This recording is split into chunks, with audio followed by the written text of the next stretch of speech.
El 21 de mayo de 1945, en un puesto de control en el norte de Alemania, un grupo de exprisioneros de guerra soviéticos capturaron a 3 soldados alemanes que intentaban escapar. Entre estos había uno con la cabeza afeitada y un parche en el ojo que llamó la atención de los soldados. Su documentación lo identificaba como el sargento Heinrich Hietzinger. Los prisioneros germanos pasaron por diferentes campos durante los días siguientes, hasta que fueron llevados al campo de interrogatorios civiles número 31, cerca de Luneburgo. Allí el capitán británico Thomas Sylvester empezó a interrogar rutinariamente al sargento Hietzinger. Cuando éste finalmente se quitó el parche, se colocó unas gafas circulares y chicas y solicitó hablar con el general estadounidense Ike Eisenhower o con el británico Montgomery. Ante la mirada atónita de Sylvester, develó su verdadera identidad. Su nombre era Heinrich Himmler. Si esto era cierto, los oficiales aliados tenían en sus manos al jefe nazi más buscado luego del suicidio de Hitler. Himmler había sido una figura central del partido nazi desde su creación, e incluso durante los últimos meses de guerra, este había tenido un rol protagónico en la lucha contra los soviéticos.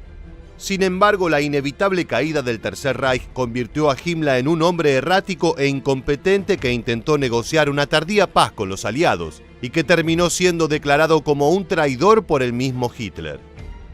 Pero ¿cómo fueron las últimas semanas de este jerarca nazi? No te muevas de tu pantalla porque en los próximos minutos te contaremos todo sobre el final de Heinrich Himmler.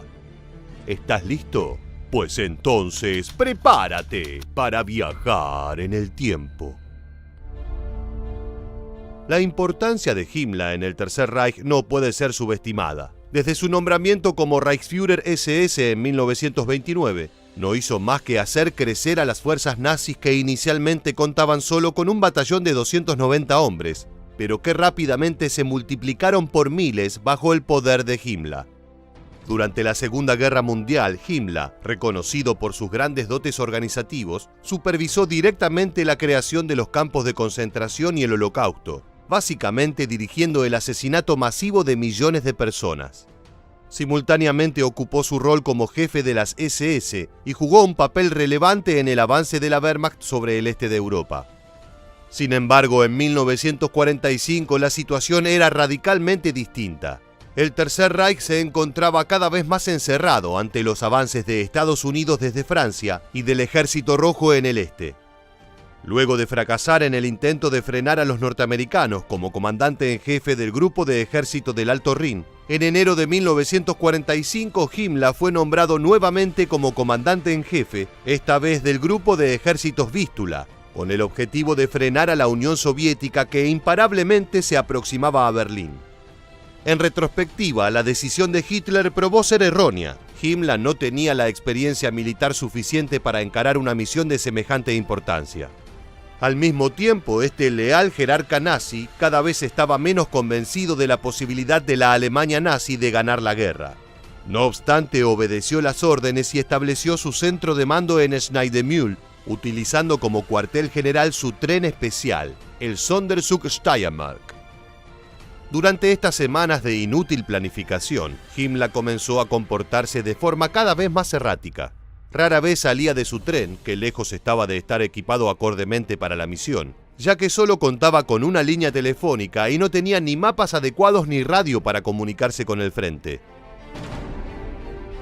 Himmler tampoco mostraba mucho interés en el trabajo, dado que lo consideraba un esfuerzo fútil. Trabajaba solo 4 horas al día y solo luego de recibir un masaje todas las mañanas, que era seguido por un almuerzo y una larga siesta. La falta de liderazgo fue evidente en el desempeño del ejército germano en el frente este. El 20 de abril, ya con la inminente caída del Tercer Reich muy cerca, Himmler se encontró por última vez con Hitler en la Cancillería del Reich en Berlín para celebrar el cumpleaños del Führer. Si bien Himmler le juró lealtad hasta el final a su líder, esto lejos estaba de ser la realidad. Es que desde la llegada de la primavera se encontraba negociando la paz con los aliados a espaldas de Hitler. Solo un día después del cumpleaños del Führer, Himmler se reunió con Norbert Masur, representante sueco del Congreso Mundial Judío, para acordar la liberación de varios campos de concentración. En busca de salvarse, el jerarca nazi descaradamente afirmó que las cámaras de gas solo eran utilizadas para quemar los cadáveres de las víctimas de epidemias de tifus y que el porcentaje de sobrevivientes en Auschwitz era muy alto, a pesar de que el campo ya había sido liberado y que los aliados conocían las atrocidades cometidas por los nazis allí, aunque tal vez no la verdadera escala. Días después, Himmler se encontró con el presidente de la Cruz Roja sueca, Folke Bernadotte, a quien le informó que Hitler estaría muerto en los próximos días y le pidió que se comunique con Dwight Eisenhower para tratar los términos de la rendición alemana. Si bien Himmler trató de mantener toda esta negociación secreta, el 28 de abril un boletín de la BBC dio la noticia. Hitler, sintiéndose traicionado por quien consideraba su segundo seguidor más leal después de Goebbels, estalló en cólera. Lo declaró un traidor y lo destituyó del partido nazi y de todos sus cargos. Solo 2 días después, el Führer se suicidaría en su búnker, tal como Himmler les había prometido a los aliados. Sin embargo, Eisenhower repudió completamente la tardía propuesta de paz y declaró a Himmler como el mayor criminal de guerra de la Alemania nazi. El una vez extremadamente poderoso jerarca nazi se encontraba solo al final de la guerra, totalmente condenado, considerado un traidor por la nueva administración alemana del almirante Karl Dönitz y siendo el hombre más buscado por los aliados. Sin opciones, Himmler huyó a Flensburgo, en el norte de Alemania, donde se ocultó durante días. El 20 de mayo, mientras los aliados se acercaban a la ciudad, junto a un pequeño grupo de soldados alemanes, intentó un desesperado escape. Se afeitó el bigote característico, se quitó sus gafas, se rapó y se puso un parche en el ojo. Con uniformes de la policía militar intentaron escapar al sur. Sin embargo, el plan de fuga fue truncado solo 2 días después, cuando fueron detenidos por exprisioneros soviéticos. Luego de develar su verdadera identificación para llegar a un acuerdo con el mayor del campo de detención, Himmler fue llevado al médico para que le hiciera estudios en pos de confirmar su identidad. Mientras hacía la rutina, el doctor notó un objeto negro en la parte inferior de la mandíbula del criminal nazi. Inmediatamente intentó retirarlo, pero no lo logró. Himmler mordió la cápsula de cianuro y segundos después cayó muerto, a pesar de los vanos intentos de reanimación. Poco después fue enterrado en una ubicación no revelada de Luneburgo.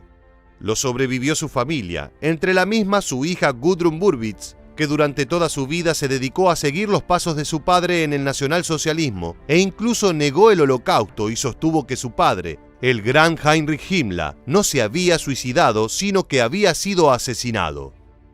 Más allá de esto, toda la información y los estudios concluyen en que la versión oficial es la verdadera y que otro de los grandes responsables de tanta muerte y destrucción se fue de este mundo sin enfrentar un juicio y castigo acorde a sus actos.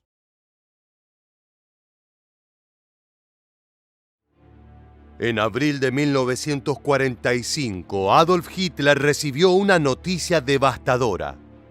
El imperio nazi que había construido con sus propias manos se derrumbaba a su alrededor, destruido palmo a palmo por los aliados. El ejército rojo de la Unión Soviética había hecho su entrada triunfal a Berlín y se había dado el lujo de bombardear la ciudad el día del cumpleaños del Führer. En este contexto, mientras estaba refugiado en su búnker subterráneo, el dictador recibió un informe que lo dejó petrificado. Heinrich Himmler, quien fuera su mano derecha, había intentado negociar la paz con los aliados por su propia cuenta sin haber sido autorizado para ello. Sintiéndose traicionado, Hitler ordenó que fuera localizado y arrestado en el acto. Sin embargo, había algo en lo que el líder nazi no podía dejar de pensar. Himmler no podría haber hecho todo aquello solo. Era seguro que había recibido la ayuda de alguien más. El Führer no podía estar seguro de ello, pero había un oficial de las SS que había manifestado un comportamiento sospechoso durante los días anteriores. Se llamaba Hermann Fegelein y era uno de los hombres más queridos y apreciados por Eva Braun. Por otro lado, la esposa de Fegelein estaba embarazada de 9 meses, de manera que resultaba extraño que se arriesgara a una traición semejante. Hitler, sin embargo, tenía la certeza de que había un traidor entre sus filas y estaba dispuesto a todo por averiguar quién era. Lo que sucedió a continuación heló la sangre de los refugiados en el búnker. Hoy en este nuevo episodio de Historia Militar, te contaremos todo sobre Hermann Fegelein. Hermann Fegelein nació el 30 de octubre de 1906 en Alemania, siendo el hijo de un oficial retirado de la Wehrmacht. Cuando tenía 21 años, abandonó sus estudios universitarios y se unió al cuerpo de policía de Bavaria como cadete. Si bien parecía que tenía una prometedora carrera por delante, la ilusión fue breve, ya que 2 años más tarde Fegelein fue hallado robando los resultados de un examen para ascender de rango. Como era de esperarse, fue expulsado de la policía, aunque gracias a las conexiones de su padre, el escándalo fue encubierto para que no pasara a mayores. De esta manera, el comunicado oficial sostuvo que el muchacho había decidido renunciar voluntariamente por cuestiones familiares. Sin otro lugar a donde ir, nuestro protagonista recaló en el Partido Nacional Socialista. Fegelein era alto, rubio y de ojos celestes, por lo que cumplía a la perfección con los requisitos para ser considerado un alemán de pura cepa. Fue así como en 1933 se aprobó su ingreso a las SS, la organización de élite del nazismo que solo abría sus puertas a los miembros más selectos de la supuesta raza aria. Por aquel entonces soñaba con la gloria en el mundo del deporte. Su pasión era la equitación, una actividad con la que estaba bien familiarizado desde joven. A pesar de que intentó ingresar al equipo olímpico de jinetes de Alemania, fue rechazado en todas las ocasiones. Al ver frustrado su sueño, se volcó de lleno a promover su carrera dentro del nacionalsocialismo. El mayor logro de Fegelein consistió en acercarse a Heinrich Himmler, el líder de las SS, y convertirse en uno de sus hombres de confianza en base a adulaciones. Fue sucesivamente ascendido de rango hasta que en 1939, en vísperas de la Segunda Guerra Mundial, fue nombrado comandante de un regimiento de caballería de las SS. Pese a que nunca había asistido a una escuela de oficiales militares, consiguió inculcar la disciplina entre sus hombres y crear entre ellos fuertes lazos de camaradería. Cuando estalló el conflicto bélico, Fegelein y su unidad fueron movilizados hacia Polonia, donde fueron puestos al servicio de la policía nazi que supervisaba la ocupación del país. El regimiento fue subdividido en pequeños grupos, cuya tarea era patrullar las calles y mantener a raya a la población.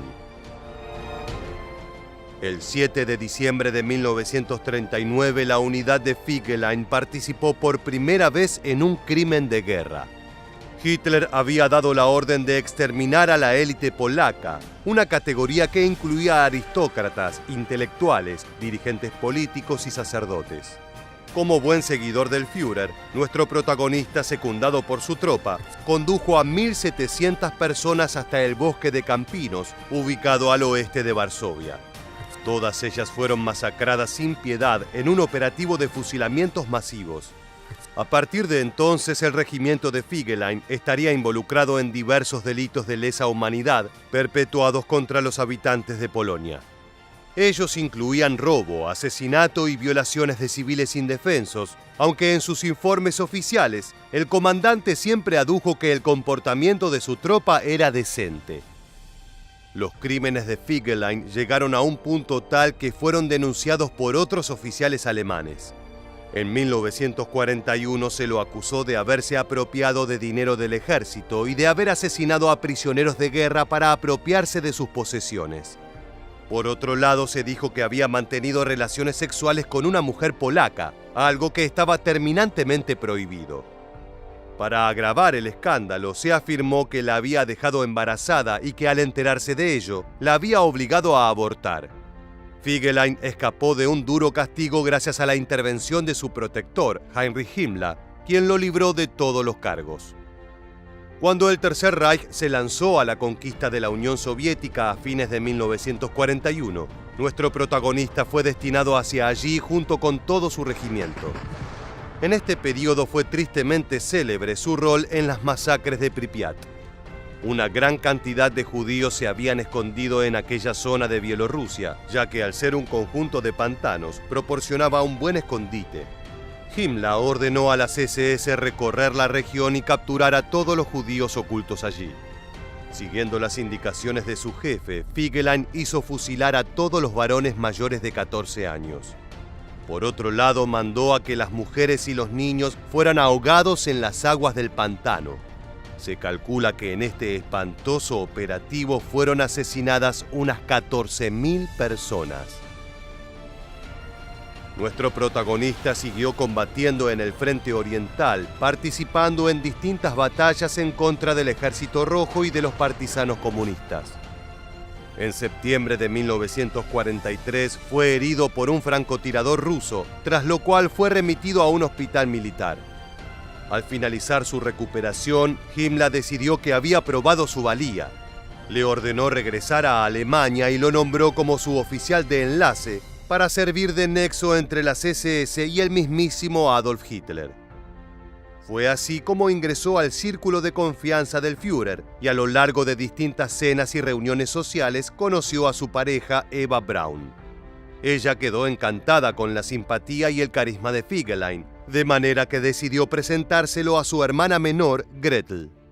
Para el comandante de las SS, esto era una oportunidad para mejorar su posición social, y ambos se casaron el 3 de junio de 1944. Fue así como Fegelein se convirtió en el cuñado de Adolf Hitler.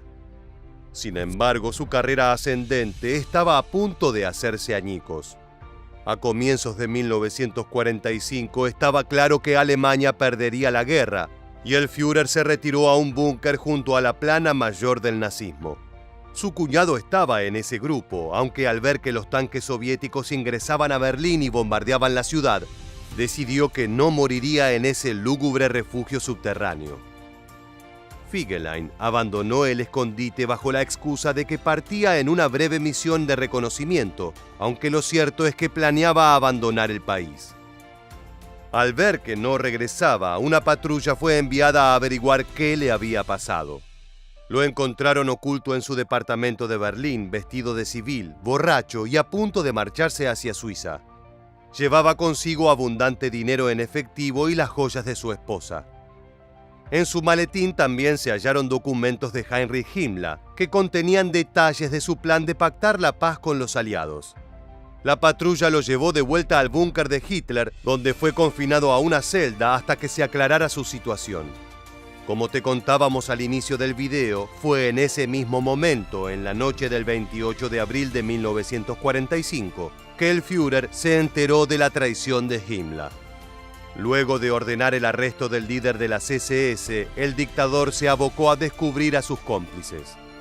Naturalmente, sus sospechas viraron hacia su cuñado, quien había intentado huir del país y que además llevaba documentación incriminadora en su maletín. Luego de un breve interrogatorio, el hombre confesó que efectivamente había ayudado a Himmler con las negociaciones secretas. Eva Braun le rogó a Hitler que perdonara la vida de Fegelein, quien además estaba esperando a su primer hijo. Enfurecido y sintiendo que todos a su alrededor lo traicionaban, la primera decisión del Führer fue enviarlo a la vanguardia del ejército defensor para que muriera enfrentando al ejército rojo. Más tarde recapacitó y barajó la posibilidad de perdonarle la vida, aunque sus consejeros le dijeron que esto era una mala idea, ya que podría volver a traicionarlo. La decisión final de Hitler fue sentenciarlo a morir fusilado. De esta manera, Fegelein fue conducido hasta el jardín de la Cancillería sobre el búnker y acribillado. Los testigos dicen que fue una escena patética, ya que lloró, imploró por su vida y se orinó antes de desplomarse muerto. Fue así como llegó a su fin la historia de Hermann Fegelein, el cuñado de Adolf Hitler.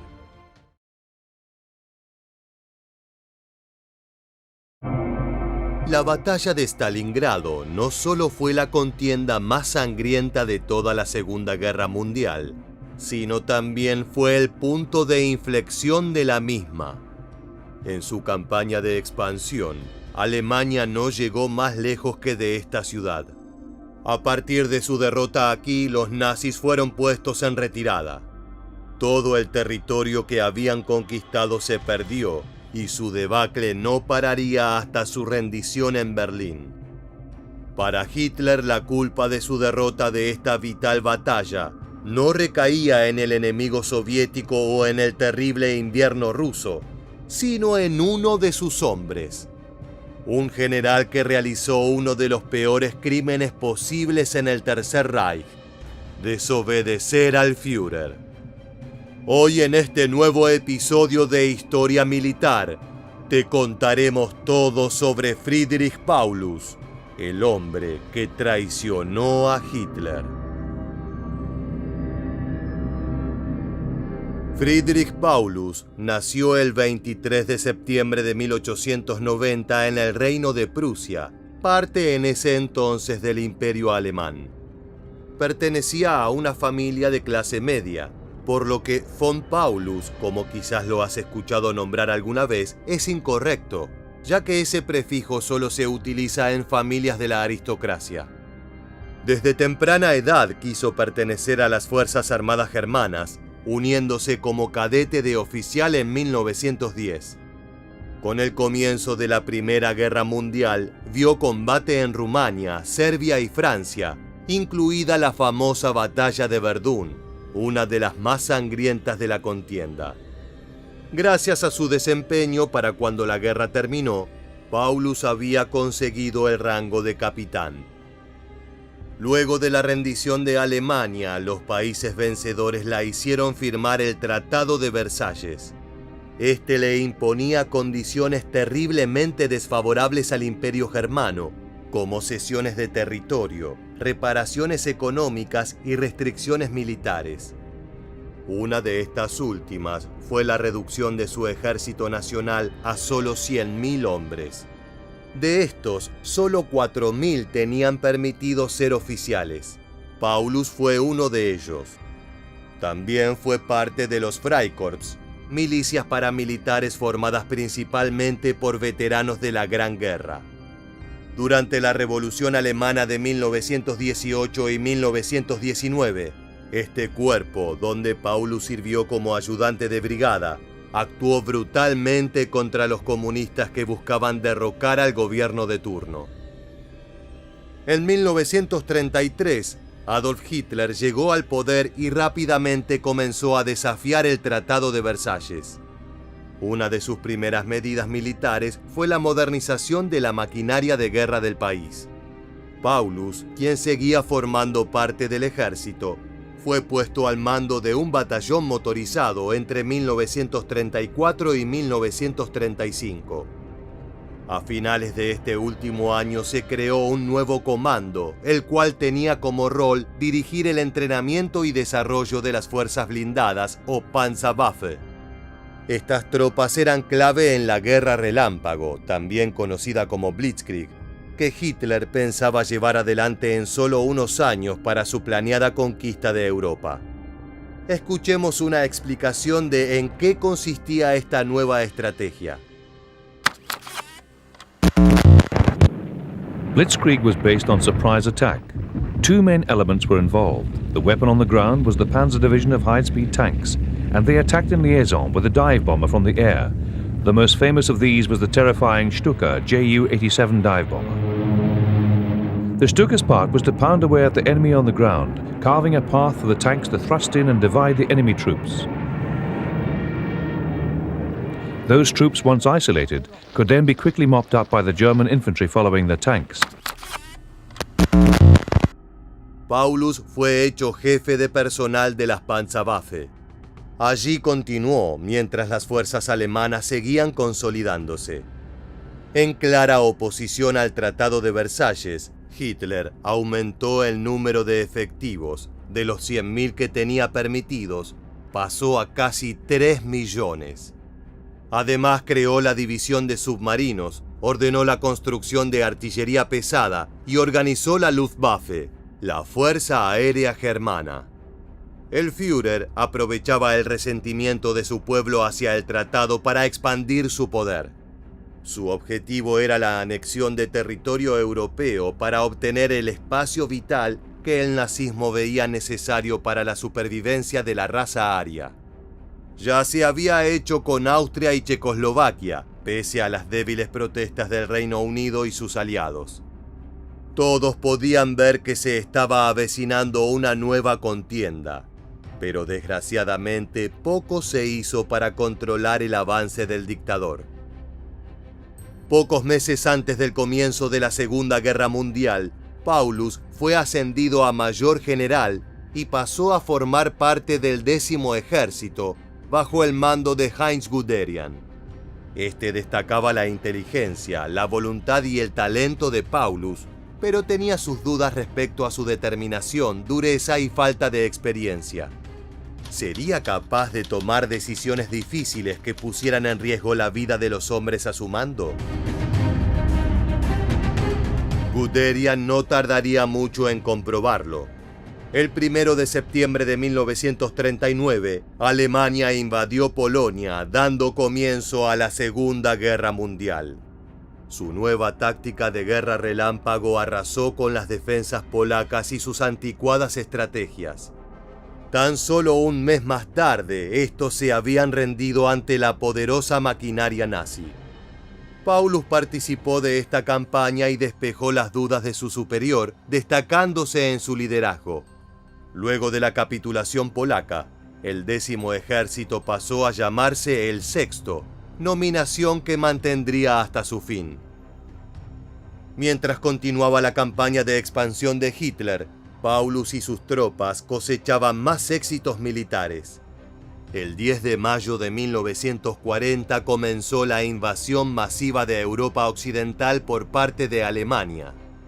Bélgica, Luxemburgo, los Países Bajos y Francia fueron atacados por las tropas germanas. Resistieron tan solo por 6 semanas. Paulus y su 6º Ejército participaron en numerosas batallas a lo largo de esta campaña, siendo vitales para la caída de Bélgica y para la destrucción de las defensas de París. Tras la rendición de estos territorios, Paulus fue promovido a teniente general. Un mes más tarde, fue hecho subjefe del Estado Mayor General de Alemania. En este rol fue vital para idear cómo llevar a cabo uno de los mayores sueños de su Führer. Era sabido por todos que para Hitler los comunistas eran un enemigo que debía ser destruido. Para el líder nazi esta doctrina política y el judaísmo estaban vitalmente entrelazados. Además, los eslavos eran, según él, subhumanos.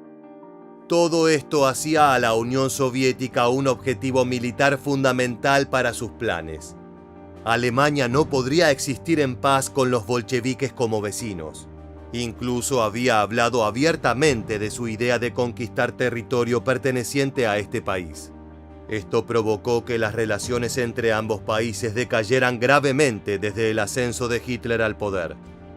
Sin embargo, la alianza entre Gran Bretaña y Polonia a principios de 1939 hizo que el Führer considere un tratado con los rusos. Veía que los británicos probablemente intercedieran en sus planes de conquista, por lo que le convenía saber que tendría paz en su frente oriental. Solo unas semanas antes de su ataque a Polonia, Alemania y la Unión Soviética firmaron el pacto Molotov-Ribbentrop, un tratado de no agresión entre ambos países. También se dividió con Stalin los países de Europa del Este, e incluso partían en dos a Polonia con una ocupación conjunta. De esta forma garantizaban que no habría conflicto de intereses. Mientras Hitler avanzaba con su conquista de Europa, la Unión Soviética libraba sus propias batallas lejos de los alemanes. Pero ambos líderes sabían que esto era solo algo temporal. Con la ayuda de Paulus y otros generales, Hitler comenzó a idear la Operación Barbarroja, como se la conoció a la invasión de la Unión Soviética. El general apoyó la idea de utilizar la ya probada guerra relámpago para avanzar rápidamente sobre el territorio ruso. Así buscaba derrotarlos rápidamente e impedir que huyan hacia las vastas estepas. Si esto no se cumplía, los esperaba una larga y ardua guerra que agotaría rápidamente los recursos alemanes, tal como afirma un historiador en el siguiente video. Hitler's decision to invade the Soviet Union was his greatest gamble of the Second World War. They needed a swift victory to destroy the Soviet Union in the summer. If it was a campaign that was drawn into the winter, they weren't prepared for that psychologically, technically, or in terms of their fighting methods. La ofensiva nazi se dividiría en 3 grupos de ejércitos, cada uno con su misión particular. El sexto ejército de Paulus se encontraba dentro del grupo sur.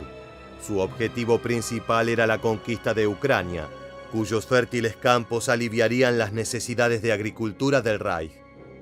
También buscaban tomar las reservas de petróleo del Cáucaso, vitales para la utilización de sus vehículos acorazados. Quitarle esto a la Unión Soviética los dejaría prácticamente sin probabilidades de victoria. La Operación Barbarroja comenzó el 22 de junio de 1941. El inicio del ataque vio grandes victorias para Alemania. Los soviéticos eran barridos por la infantería y los blindados germanos. Para fines de 1941, habían cedido una gran expansión de territorio, pero con el comienzo de las lluvias otoñales que convirtieron el terreno en suelo barroso, el avance perdió fuerzas. Para septiembre de 1941, 2 de los cuerpos de ejércitos habían dejado de avanzar en Rusia y se ocuparon de asediar Leningrado y Moscú. Solo las fuerzas de las que Paulus formaba parte seguían adentrándose, aunque exitosos contraataques soviéticos ralentizaron sus conquistas. A mediados de 1942, Alemania lanzó la Operación Azul, una ofensiva que buscaba eliminar de un golpe decisivo el poderío militar del Ejército Rojo. Además de la conquista del Cáucaso, una parte clave del éxito de este plan era la toma de Stalingrado. Esto le correspondió a nadie más ni nadie menos que a Paulus. En agosto de ese año, el sexto ejército llegó a las afueras de la ciudad. Allí comenzó un terrible bombardeo por parte de aviones y artillería que destrozó gran parte de las edificaciones. Muchos de los explosivos usados por los alemanes eran incendiados y la ciudad se vio envuelta en llamas. Pese a esto, Stalin se había rehusado a evacuar a los ciudadanos, ya que necesitaba que las fábricas de la ciudad sigan produciendo sus bienes. En las primeras 48 horas, decenas de miles de civiles murieron bajo las llamas. Sin embargo, pese a los ataques alemanes diarios y a su superioridad aérea y en artillería, las tropas soviéticas resistieron. Durante los siguientes 3 meses, nazis y rusos lucharon dentro de la ciudad en una guerra urbana sin precedentes. El enfrentamiento era, como muchos decían, casa por casa. Los alemanes incluso la llamaban amargamente Rattenkrieg, o guerra de ratas, diciendo que uno podía capturar la cocina, pero aún tenía que luchar por la sala de estar. Muy lejos había quedado la idea de guerra relámpago. Las condiciones en las que batallaban ambos ejércitos en Stalingrado eran atroces. Los soldados eran víctimas de numerosas enfermedades. Además, ratas y otras plagas comían sus provisiones, que ya de por sí eran escasas. Pero el peor enemigo era el clima, el terrible invierno ruso, aquel que había puesto fin a la invasión de Napoleón hacía 130 años, estaba haciéndose notar. Los hombres sufrían congelamientos en extremidades o partes de la cara, las cuales en muchos casos se volvían gangrenosas y debían ser amputadas. Miles de soldados, mayormente alemanes, murieron de hipotermia. En 3 meses el sexto ejército de Paulus había perdido alrededor de 60.000 hombres, pero todo estaba a punto de empeorar. En noviembre de 1942, la Unión Soviética comenzó una enorme contraofensiva llamada Operación Urano, con el fin de eliminar a las fuerzas alemanas. Paulus no consiguió evitar que los rusos que se encontraban al norte de su posición se encuentren con los ubicados al sur. Esto tuvo como resultado que sus fuerzas, de más de 200.000 hombres, se encuentren completamente rodeadas. Veamos a continuación algunas escenas de esta terrible batalla. The Russian ring closes round the 6th German Army at Stalingrad.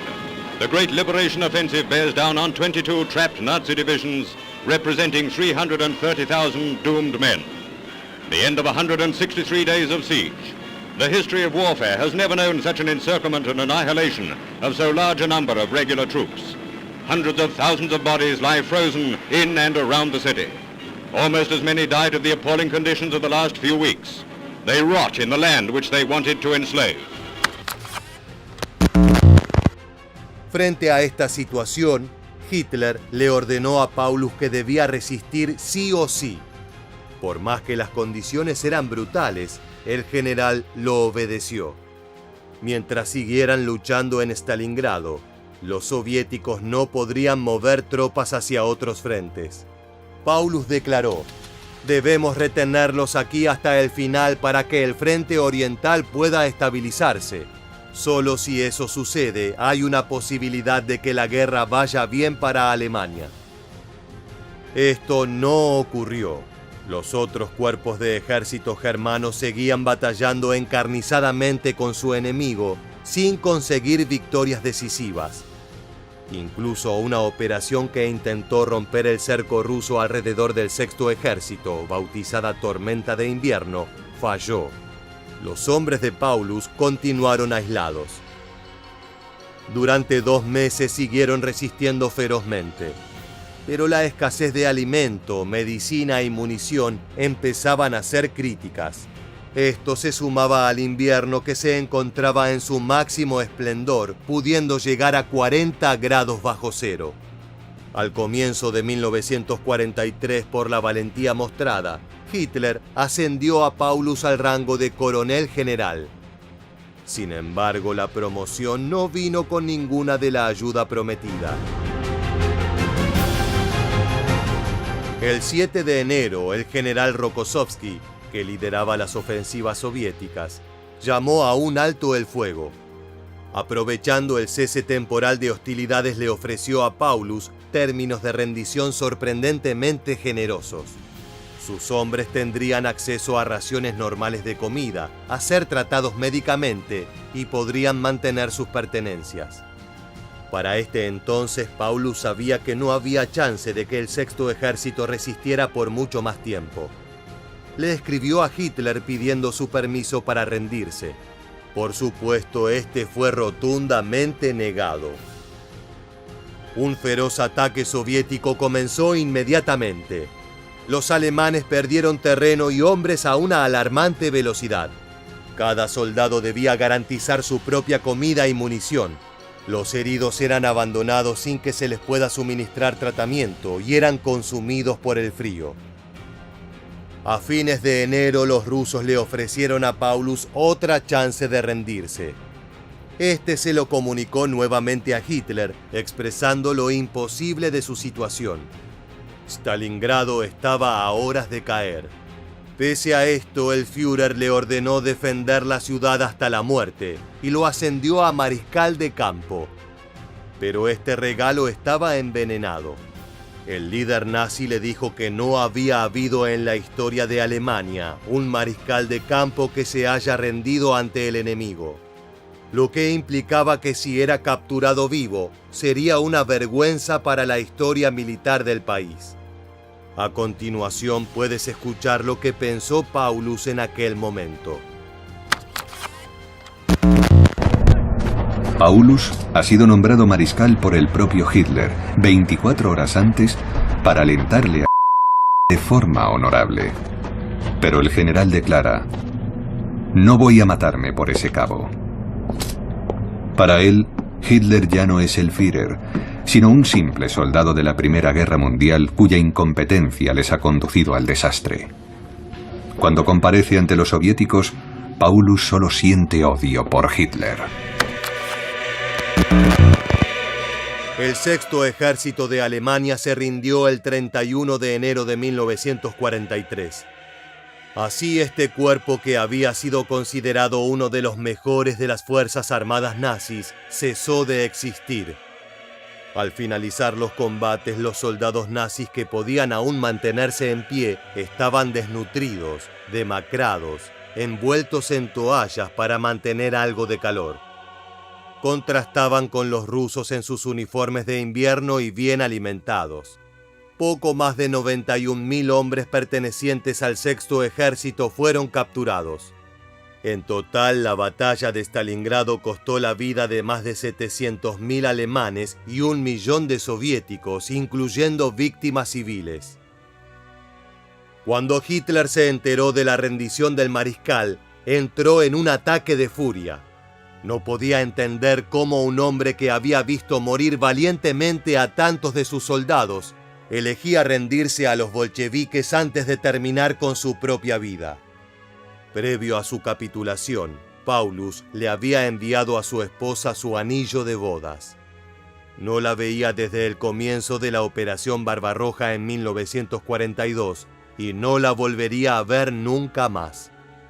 Luego de la rendición de Paulus por orden del Führer, la mujer fue enviada por los alemanes al campo de concentración de Dachau, mientras que uno de sus hijos fue encarcelado. La imagen que Paulus tenía de su líder, ya muy mala, cayó aún más profundo. Pese a esto, en un principio Paulus se negó a colaborar con los soviéticos.